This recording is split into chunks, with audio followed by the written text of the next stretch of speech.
story is created by Sebliet and is part of an ongoing series. Catch a full using the links below.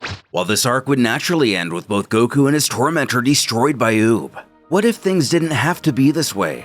While this would be my own canonical ending, or at least temporary stopping point for this series, Sebliet initially planned to continue with another arc to offer some backstory on this new villain. So let's jump back in time a few moments.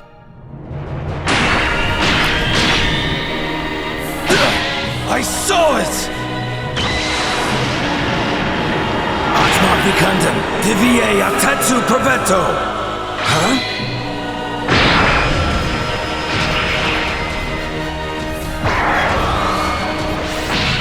As not one, but two entities split from Goku. The second we recognize from the very beginning in the story. The other, not so much. Piccolo frantically wonders who this guy is. The energy emitting from him is really weird. Perhaps he's a Kaioshin? Though offering no explanation, the mysterious figure is quick to teleport away. He must have fled Goku's body at the last moment to avoid dying with him. Had Oob not diverted his blast, it surely would have only served to have meaninglessly taken out Goku alone. At least there's one of the two still remaining here, so maybe they can press him for some answers to all this. Oob snaps back to the situation at hand and rushes over to Goku. Picking him up, Piccolo assures that he has no serious injuries. He merely needs to rest. That other guy, however, it looks like he might be dead. Stepping in for a closer look himself, 17 doesn't think so. He's not dead, just unconscious. Whatever the case may be, Piccolo finds it strange that he can't sense any energy coming from him. That's when the android beckons if his comrade plans on killing him. But if Goku's power was diminished while fused with the both of them, it's likely they're not a threat as they are now. However, they might have. Interrupting the statement, it looks like Boo has finally come to. He questions everyone what happened here. Before they get into all of that, which I'm sure would either take a ton of work or almost none at all to explain to the Majin, Piccolo requests he go help Goku recover. Which is easily done. Though the Saiyan pops his head not towards his allies, but to the mysterious stranger to his left. On being asked if he knows him, Goku claims he's never seen him before in his life. Piccolo informs that there was another one which had apparently fused with him, but he managed to escape. Figuring they won't be getting any answers alone, our hero inquires if Boo can go over and help him too. Though not everyone in the room thinks that's such a good idea. He could be just as bad if not worse than that other guy. But Goku doesn't think so. The short answer is he just feels he's a nice guy. Again, causing the Namekian a bit of bewilderment. So Goku can sense this being's intentions, but he himself can't even sense his ki? Regardless of his apprehension, Boo was also easily able to bring him out of a slumber. While speaking, he stands to his feet facing the sky, before simply uttering, "He's got it."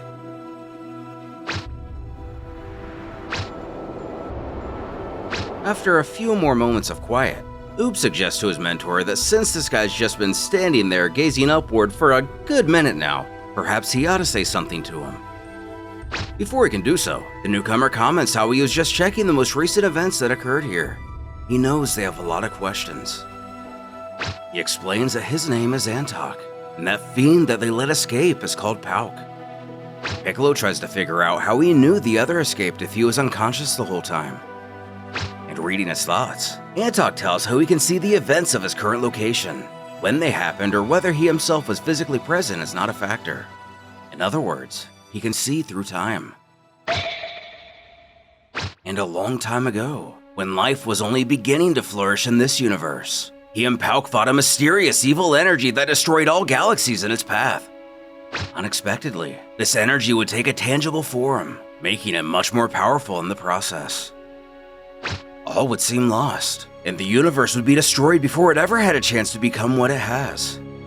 When the god of this realm descended and sacrificed himself to save it. After this act of heroism, another divine being appeared to him. We learned previously that his name is Garrett. He informed Antok himself that he would become the new god of this universe. However, this infuriated Pauk. He argued that he also fought in this battle. He risked just as much facing the evil energy. The Divine Being admits this is true, but there's too much selfishness in Pauk's heart. After this comment, the being would teleport Antok to the Divine World, home to the gods of the 12 universes. Millions of years passed by. Life was shining once again, and Antok never heard a peep from Pauk. Then one day, suddenly an entire galaxy was completely destroyed. He knew in his heart it was Pauk's doing. It was his way of trying to prove his newfound might. On the Divine Planet, Antok demanded to know how Pauk managed to get here, and why did he destroy that galaxy? With a mocking expression, he explains that he's here because he too is a divine being now. Though unlike him, nobody had to merely hand it over to him. He embarked on a quest which took him ages to complete. Alas, he has finally obtained the power of a god, vanishing just as quickly as he arrived. Antok followed him. There were still many questions for him to answer. Upon furiously asking what's wrong with him, Pauk offers to give him another example of just how powerful he's become. Taking aim at another galaxy, his counterpart tries to appeal to a sense of reason. Is he really so obsessed with being a god that he's willing to cause so much destruction? This is the very thing they fought together against. He didn't used to be this way. Who only tells him to look at this? Going to physically stop him. The savior-turned-villain snarls that if his former friend wants it to go this way, he'll just have to destroy him before obliterating that galaxy. Despite his aggression, Antok remained optimistic in changing his mind, but Pauk warned that he better come at him with everything he's got, because none of the other gods will come here to save him. He's unleashed a powerful spell to seal the bridge between this universe and the Divine World. This must be what Frugo and Garrett were discussing when Goku perished.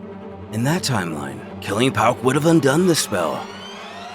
The two fought hard, but that battle was only a trap. He wanted to simply distract Antok to obtain a very powerful object. Still in the Divine World, Frugo, revealed to be a lowly minion of Pauk. He darted to a nearby cave to discover a mysterious item.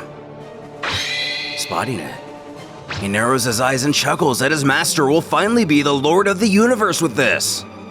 Reaching out for it, a voice screams for him not to do it. Garrett would spring into action to prevent Frugo from going through with whatever he's planning, explaining that he has no idea the magnitude of its power. Pauk, through Frugo, was searching for the key of Taiji, the key that gives one access to the source of universal energy. Whoever possesses it would undoubtedly be able to become the most powerful being in existence. The minion had shouted for his imposer to be gone. This key is his last resort. Garrett warns this object brings not life, but death. Does he really believe his so-called master will fulfill what he has promised him? Surprisingly, Garrett was able to convince Frugo to give him the key to keep us safe from Pauk's villainous intentions. He told Frugo to inform Pauk that he has completed his task. Meanwhile, Garrett would activate it himself, so if he were to try to access it now, he would be trapped for all eternity. Doing so immediately, their snare was set for the fiend. He screeched out that he has finally accessed the power which hides within the key of Taijin. Antok must now witness the power that even the gods themselves fear. Who pleads with him not to do it? He won't be able to control it and he'll put the entire universe at risk. Unfortunately, Garrett tried, but couldn't communicate his plan to Antok. He was unaware that Pauk had blocked the bridge between this realm and the Divine Realm. Since Antok didn't know of Frugo's betrayal and the plan to entrap their foe, he had no other choice but to put this threat into submission the only way he knew how.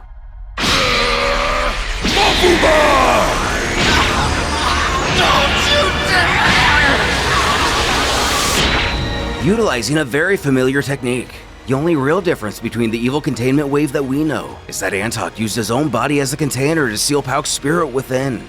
It was only a temporary measure since he wouldn't be able to maintain this for long. He had to find a way to make a more powerful seal. He went to the planet Namek. There, a peaceful, good-hearted race had been born.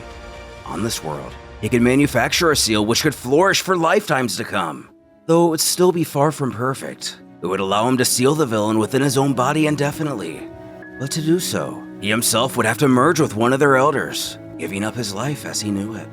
While beneficial to the universe in keeping it safe from Pauk, it would also benefit future Namekians and give birth to their warrior types, who could keep their planet safe specifically. and so eons passed. Eventually, it's presumed the spirit of Antok would be passed down through the Namekian bloodline. Whether in all its people or only a few is not known. Eventually, it manifests itself in Shenron, the dragon of Earth. So when Goku fused with the dragon, he unknowingly also fused with Antok. Maybe it was returning to the divine or dragon realm, maybe it's for another reason altogether. But for some reason, this is the moment Pauk was able to break free from his seal, leading him to take over Goku. Alas, here is where the story would come to an end, at least for now. We're left to only wonder about the arrival of Bardock's brother, the true power of Antok and Pauk, and much, much more.